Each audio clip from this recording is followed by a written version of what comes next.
ज्ञानतिमिरान्धस्य ज्ञानञ्जनशलाकया चक्षुरुन्मिलितं येन तस्मै श्रीगुरुवे नमः।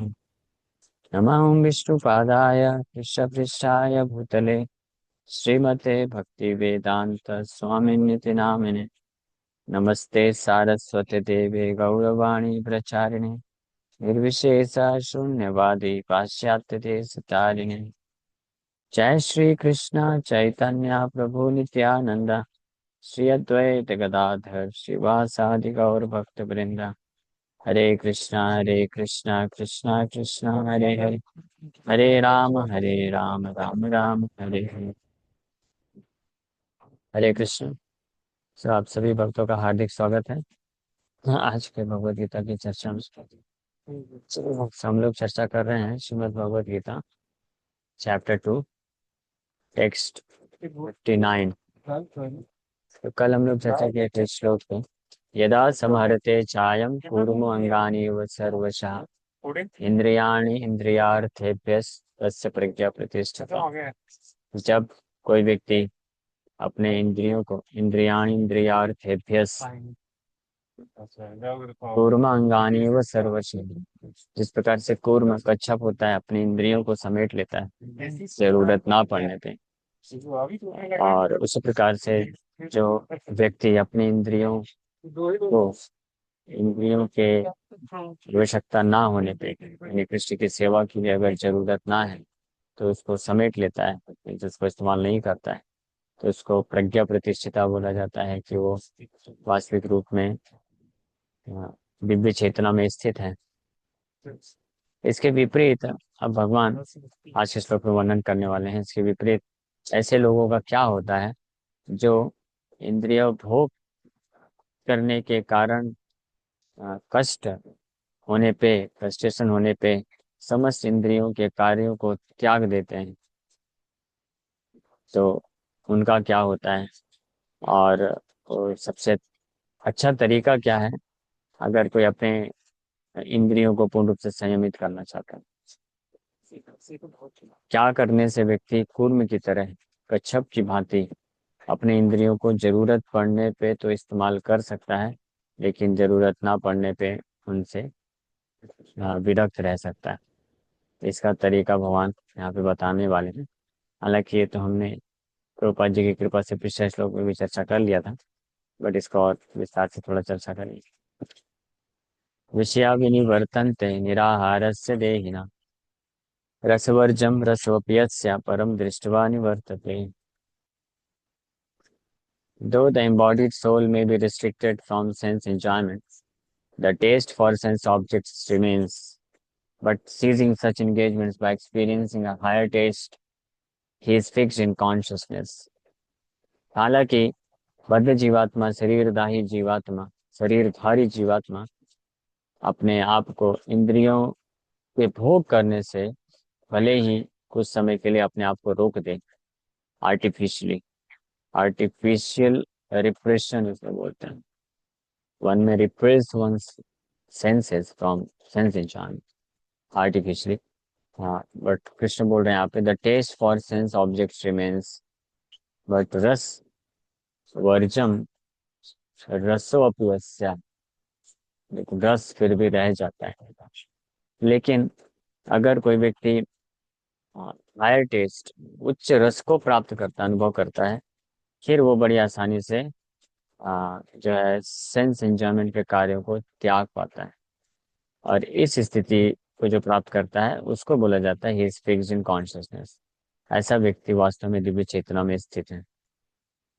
पिछले श्लोक में तो हालांकि भगवान बताए कि कुर्मी की तरह व्यक्ति जो होता है वो अपने इंद्रियों को संयमित कर सकता है, लेकिन ये केवल एक्सटर्नल एग्जीक्यूशन नहीं है, बाहरी रूप से बस ये कार्य नहीं होता है।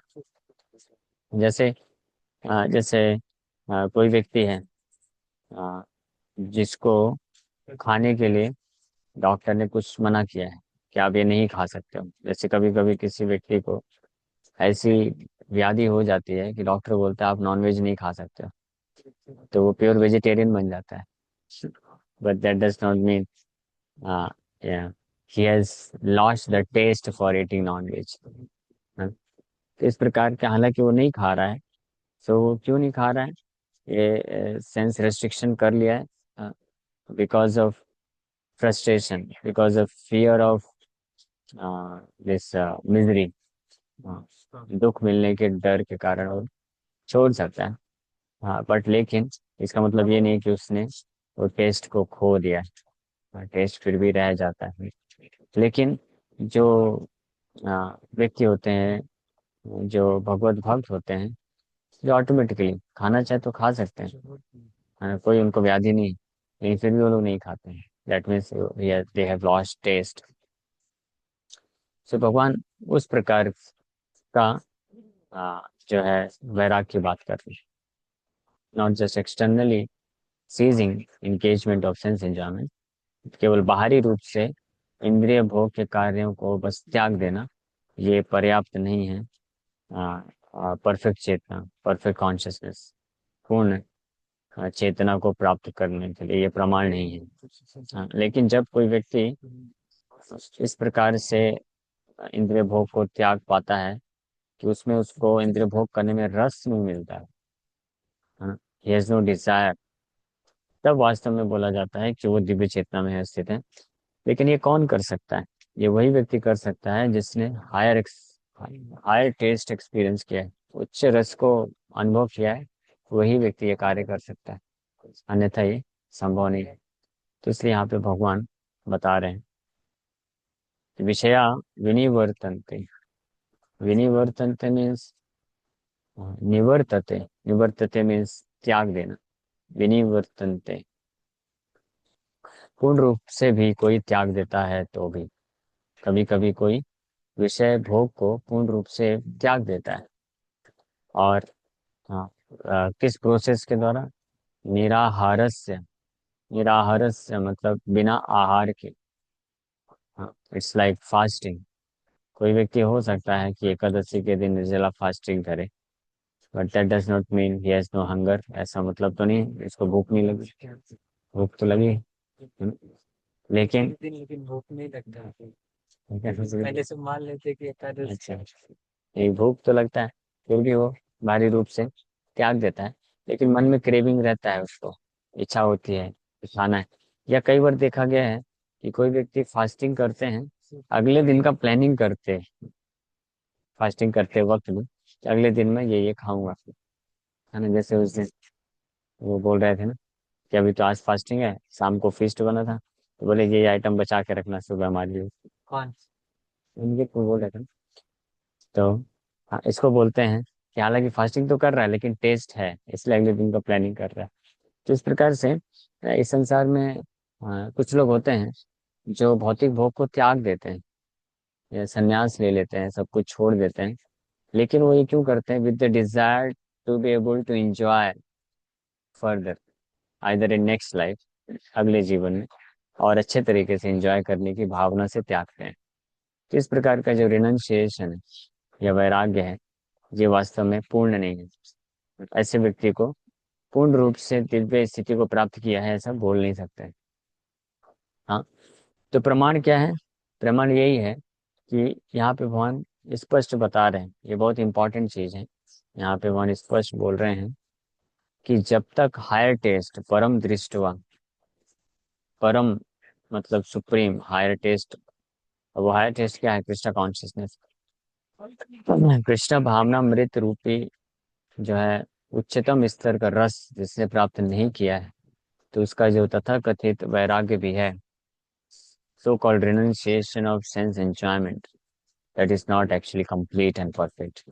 वो जो उसका तथाकथित इंद्रिय भोग का जो त्याग है वो पूर्ण नहीं है और परफेक्ट नहीं है, क्योंकि उसके अंदर अभी भी टेस्ट है, और इसके कारण उसको वापस से जन्म लेना पड़ेगा।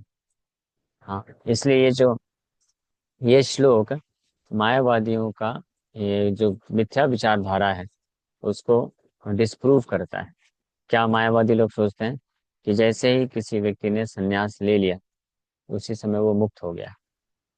हाँ, जिसने संन्यास ले लिया, मायावादी लोग ऐसा सोचते हैं कि जो मायावादी सन्यासी बन गया इसका मतलब वो मुक्त हो गया।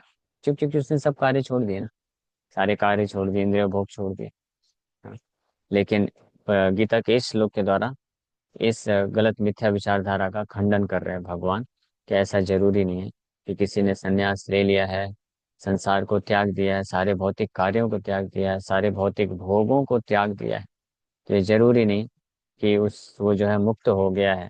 क्यों? क्योंकि जब तक उच्च रस को प्राप्त नहीं किया, हायर टेस्ट एक्सपीरियंस नहीं करेगा व्यक्ति, तब तक उसके हृदय में वो टेस्ट जो है, रस, भौतिक रस विद्यमान रहेगा। और यही कारण है कि कभी कभी कुछ लोग जो कि बाहरी रूप से संन्यास ले लेते हैं, सब कुछ त्याग देते हैं, जो है भोग को भी त्याग देते हैं, लेकिन कभी कभी ये पाया जाता है कि कुछ समय के बाद वेग को न संभाल पाने के बाद वापस से उनका पतन भी हो जाता है। तो ये प्रमाण भी प्रमाणित भी करता है ना? इसलिए मेन पॉइंट इस श्लोक से भगवान ये शिक्षा देना चाहते हैं, जिसकी व्याख्या, इस श्लोक की व्याख्या और विस्तार से छठे अध्याय में की जाएगी, जहाँ पे भगवान बताएंगे कि सन्यास, असली सन्यास क्या है। हाँ, छठे अध्याय में इसका व्याख्या करेंगे। यहाँ पे जो है स्तुति रूप में एक श्लोक के माध्यम से बता रहे हैं भगवान कि mayor mayor renunciation of work is not sufficient. केवल भौतिक कार्यों को त्याग देना और भौतिक भोग को त्याग देना पर्याप्त नहीं है। जब तक व्यक्ति मन से, हृदय से भौतिक संसार को, भौतिक भोग को नहीं त्यागता है, हाँ, तब तक उसका भौतिक भोग को बाहरी रूप से त्याग देना भी पर्याप्त नहीं है, और फिर भी उसको बंधन में डालेगा, फिर भी वो वापस से जन्म लेगा, मृत्यु के साइकिल में फंस जाएगा। इसलिए इस श्लोक में की पॉइंट क्या है? इस श्लोक का मेन पॉइंट यह है, परम दृष्टवा निवर्तते विषया विनिवर्तन्ते निराहारस्य देहिनः रस वर्जम अपि यस्य रसवर्जम अपि रसवर्जम रसोपि यस्य रसवर्जम। हालांकि वो टेस्ट करना छोड़ दिया है, लेकिन फिर भी टेस्ट उसके मन में रहा है अभी भी, है ना? लेकिन परम दृष्टवा निवर्तते, बट अगर वो कुछ प्रयास करके किसी कारणवश परम दृष्टवा, सुप्रीम, हाँ, टेस्ट, हायर टेस्ट को एक्सपीरियंस कर सके, परम रस को प्राप्त कर सके, तो भगवान बोल रहे हैं निवर्तते, then he is completely become detached, he has completely become, तब वो पूर्ण रूप से विरक्त हो चुका है भौतिक भोग से। तो इस श्लोक में महत्वपूर्ण चीज क्या है? ये परम दृष्टवा पे भगवान फोकस कर रहे हैं। हमारे जीवन का जो लक्ष्य है, हम कुछ कार्य को करते हैं या कई बार कुछ कार्यों को त्याग देते हैं, कुछ भोग करते हैं और कुछ भोगों को त्याग देते हैं। तो ये कार्यों को करना या त्यागना, भोग को करना या त्यागना, इसके पीछे लक्ष्य क्या होना चाहिए? परम दृष्टवा लक्ष्य होना चाहिए। परम दृष्टवा का अर्थ क्या है? परम दृष्टवा मतलब एक्सपीरियंसिंग द सुपीरियर थिंग। परम मतलब सुप्रीम। परम मतलब ट्रांसेंडेंटल। परम मतलब परम ब्रह्म, परम धाम, पवित्रम परमम भवान। भगवान means O Krishna, you are supreme. परम का अर्थ क्या होता है? कृष्ण। सरल भाषा में अगर बोले, स्पष्ट भाषा में अगर बोले, परम का अर्थ होता है कृष्ण, ब्रह्म का अर्थ होता है कृष्ण, परम ब्रह्म। अर्जुन बोल रहे हैं गीता में कि हे कृष्ण, आप परम हैं, आप ब्रह्म हैं, परम ब्रह्म, परम धाम, you are the supreme god, परम ब्रह्म, परम धाम, पवित्रम परमम भवान, आहुस्त्वाम ऋषया सर्वे देव ऋषि नारद तथा, हाँ, स्वयं चैव ब्रवीमि में। हाँ, ये जो है, ये सारे जितने भी ऋषिगण हैं, वेद व्यास जी, मुनिगण हैं, सब लोग बोलते हैं, सब सारे शास्त्रों का प्रमाण है। और आप भी अभी इसी बात को मेरे सामने बोल रहे हैं। सो दैट इज परम। सो परम दृष्टवा, दृष्टवा का जो डायरेक्ट अर्थ है, दृष्टवा मतलब देखना या रियलाइज करना, साक्षात्कार प्राप्त करना। So one who can realise Krishna, और one who can see Krishna, और one who can have Krishna. सरल भाषा में बोले तो दृष्टवा, परम दृष्टवा मीन्स परम मतलब कृष्ण, दृष्टवा means to realize Krishna, to taste Krishna, tasting, taste करना, रस प्राप्त करना। सो ये परम दृष्टवा रिफर करता है टू एक्सपीरियंस कृष्णा कॉन्शियसनेस। परम दृष्टवा क्या रेफर करता है? कृष्ण भावनामृत को टेस्ट करना। हाँ, कृष्ण भावनामृत को टेस्ट करना मतलब to realise love for Krishna, Krishna के प्रति प्रेम, रस को आस्वादन करना, इसको बोलते हैं परम दृष्टवा। तो ये परम दृष्टवा जो होता है means one who can experience pure, परम मतलब प्योर भी होता है, pure, superior, spiritual, pure. So one who can experience pure form of Krishna consciousness, pure love for Krishna, nivartate, then he becomes freed from Vishaya Janjal, Vishaya Asakti, Vishaya Bhog, Vishaya Bhog, Vishaya Asakti, Vishaya Preeti, Vishaya Janjal, bondage of sense enjoyment or attachment for sense of enjoyment or this happiness of sense enjoyment, whatever you can say, whatever you say, जो भी आप बोलना चाहे बोल सकते हैं। घूम फिर के एक ही चीज है वास्तव में। This is all lust for sense enjoyment. So ये जो intense greed, intense inclination to enjoy senses है हृदय में, हाँ, ये व्यक्ति निवर्तते मीन्स परफेक्ट तरीके से इससे अपने आप को मुक्त कर सकता है only after realizing Krishna conscious परम दृष्टवा। इससे भगवान इस श्लोक में क्लियर कट बता रहे। विषया विनिवर्तन्ते निराहारस्य देहिना रसवर्जम रसवप्यस्य परम दृष्टवा निवर्तते। इट्स लाइक फॉर एग्जाम्पल, जो है कोई व्यक्ति है, भिखारी है, तो उसके पास बासी खाने का चीज है, बासी रोटी है, बासी सब कुछ है, सूखा रूखा सूखा रोटी, तो वो उसको कैसे त्याग पाएगा? उसके लिए वो ही अमृत है, उसी को खाने में लगा रहेगा हमेशा। लेकिन अगर उसको कोई ला करके बहुत अच्छा हलवा पूरी रस मलाई पनीर ये सब देगा, तो फिर उसके लिए आसान हो जाएगा, तब वो इसको गिव अप कर पाएगा, रूखा सूखा बासी को तब वो त्याग पाएगा, अन्यथा वो त्याग नहीं पाएगा।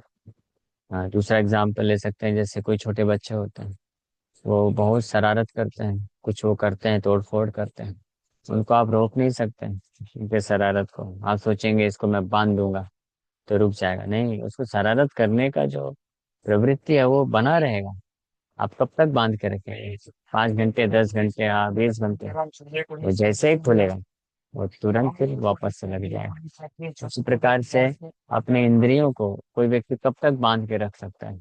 नहीं, no more sense of enjoyment, and no more eating, no more sleeping, no more mating, no more defending. That's not possible. One cannot do it. Artificially, how long one can do it? At the most, for one lifetime, one can do it. One may be able to do it. इस कलयुग में वो भी बहुत difficult है कि at least कोई एक लाइफ, एक जीवन तक भी सेंस एंजॉयमेंट को त्याग सके, बहुत डिफिकल्ट है। बट पहले के समय में लोग कर भी पाते थे। विश्वामित्र मुनि could control his mind and senses for thousands of years, है ना? 1000 वर्षों तक भी कंट्रोल करके रखे थे, लेकिन जैसे ही इम्पेटस आया, एक इम्पल्स आया, he fell down. सो व्यक्ति नहीं कर सकता, नॉट पॉसिबल, बिकॉज रस रस वर्जम रसोपियस्य, because the taste is still there in the heart. हृदय में वो टेस्ट है, so is hankering after the taste to enjoy it again and again. ये एडिक्शन है। Any sense enjoyment is actually addiction, addictive in nature. उसका स्वभाव ही होता है, कोई भी सेंस एंजॉयमेंट वो एडिक्टिव एडिक्टिव होता है। इसलिए ये फोर प्रिंसिपल्स ये बहुत इंपॉर्टेंट है। फोर प्रिंसिपल अगर कोई फॉलो नहीं करेगा, so it will be very difficult for him to control his mind and senses. Because एक तो रस है, क्रेविंग है हृदय में, और ऊपर से आप उसको अपॉर्चुनिटी दे रहे हो, फुलफिल कर रहे हो। It's like pouring petrol over fire. हाँ, अग्नि क्यों, अग्नि ऑलरेडी जल रही है। हाँ, उसमें आप पेट्रोल डालेंगे तो क्या होगा, अग्नि बुझेगी और भट और तीव्रता से बढ़ेगी। फिर उस अग्नि को और कंट्रोल करने के लिए और दिक्कत हो जाएगी। तो इसलिए फोर रेगुलेटिव प्रिंसिपल बहुत जरूरी है फॉलो करना। एंड फोर रेगुलेटिव प्रिंसिपल को फॉलो करना, ये पहला दो लाइन ये अलग है, इस तरीके से नहीं समझना चाहिए व्यक्ति को। विषया विनिवर्तन निराहार से देना, कोई नहीं सोचना चाहिए कि टेस्ट तो रह ही जाता है, तो फिर चार नियम पालन करने का क्या मतलब है, आर्टिफिशियली कंट्रोल करने की कोशिश कर रहे हैं। जैसे मॉडर्न जो कुछ लोग होते हैं, मोटिवेशनल स्पीकर, डॉक्टर्स या मटेरियलिस्टिक पर्सन जो होता है, तो वो लोग ये रिकमेंड करते हैं कि अपने अंदर के वासनाओं को रोकने का प्रयास मत करो, just let it go out, let it come out. हाँ, इसको जस्ट बाहर आ जाने दो, निकाल दो इसको, शांति मिल जाएगी। सच अ फुलिश थ्योरी। हाँ, कितने मूर्ख, मूर्खतापूर्ण ये थ्योरी है, और लोग भी मूर्ख हैं जो इसको एक्सेप्ट कर लेते हैं, स्पेशली यंगर जनरेशन। तो बिकॉज दे से लेट इट कम आउट, इसको बाहर आ जाने दो, तो आप यू फील रिलीफ। तो रिलीफ मिलता है क्या? और बढ़ जाता है, और बढ़ जाता है, आपकी क्रेविंग है ना। जैसे एक एक यूथ युवती बोला, तो उसको नशा करने का क्रेविंग आता है।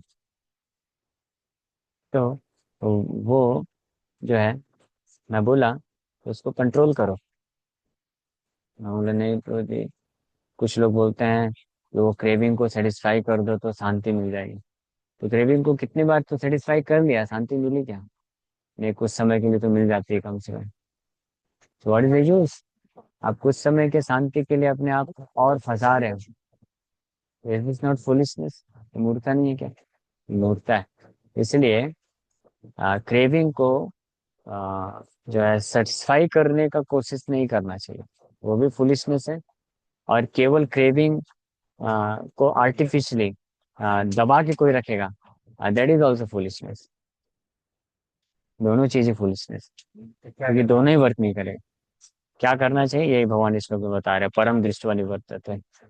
हाँ, you should work in a manner so that the craving can be transformed towards Krishna consciousness. Because taste must be there. You have to experience it, the taste, because that is the symptom of that function of mind to experience, to feel, to taste. हाँ, You cannot be tasteless. आप tasteless नहीं रह सकते, हम जीवात्मा है। हाँ, तो क्रेविंग रहनी पड़ेगी। तो क्रेविंग अगर कृष्ण के लिए रहेगी, तो आप ये नॉनसेंस क्रेविंग से बच जाएंगे, है ना। प्रेम अगर कृष्ण के लिए रहेगा, ये संसार के नॉनसेंस प्रेम से बच जाएंगे। पागलपन कृष्ण के लिए रहेगा, तो संसार के पागलपन से बच जाएंगे। इंटॉक्सिकेशन कृष्ण के लिए रहेगा, तो संसारिक इंटॉक्सिकेशन से बच जाएंगे। ये सोल्यूशन। काम क्रोध लोभ मद मत्सर, जैसे काम क्रोध लोभ मद, ये कृष्ण के लिए ट्रांसफॉर्म किया जा सकता है, इस तरीके से बचा जा सकता है, अदरवाइज नॉट पॉसिबल। सो इस प्रकार से भगवान इस श्लोक में शिक्षा दे रहे हैं। तो इसका तात्पर्य,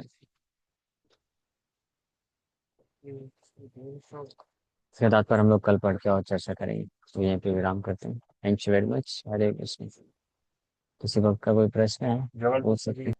टेस्टलेस नहीं नहीं रह सकती। हाँ, जीवात्मा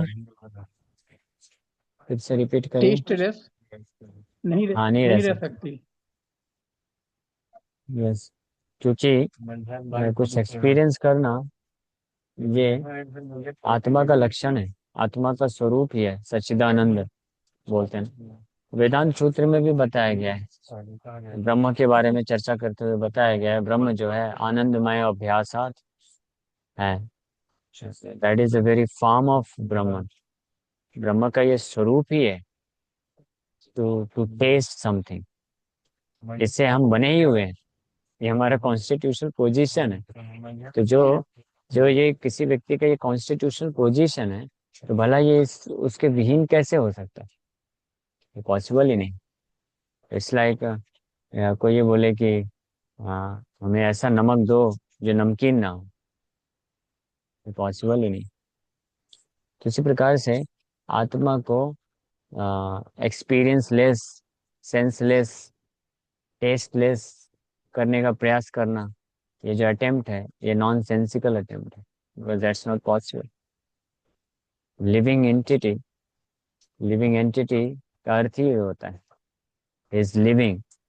living means he has life, life means he has experience, अनुभव, अनुभूति करना, ये चीज। तो इसलिए अब ये जो चीज है, टू एक्सपीरियंस, कुछ एक्सपीरियंस करना, अनुभूति करना, कुछ आसक्ति रखना, कुछ प्रेम रखना, ये जब गलत डायरेक्शन में होता है, so that becomes the cause of one's bondage, व्यक्ति के बंधन का कारण बन जाता है। ये भागवत में स्पष्ट बताया गया है। प्रसंगम अजरम पासम आत्मनो कवियो विदु, सएव साधु सुकृता मोक्ष द्वारम अपावृतम। प्रसंगम, ये जो आसक्ति होती है व्यक्ति के लिए, यही बंधन का कारण है। लेकिन यही आसक्ति अगर साधु वैष्णवों के प्रति होती है तो उसके मोक्ष का वो बन जाती है। ठीक है, क्लियर है? इसको ट्रांसफॉर्म ठीक है। करने की हरे आवश्यकता है। कृष्ण। ओके, हरे कृष्ण। और किसी का प्रश्न? ये शादी भगत को आपका प्रश्न? हरे कृष्ण प्रभु जी। हरे कृष्ण। प्रभु जी, मेरा क्वेश्चन था कि इंद्रिय भोग में तो हम निवृत्त है, पर ऐसी इंद्रियों को संयमित कैसे करें? इंद्रियों को संयमित करने के लिए ही भगवान इस श्लोक में शिक्षा दे रहे हैं।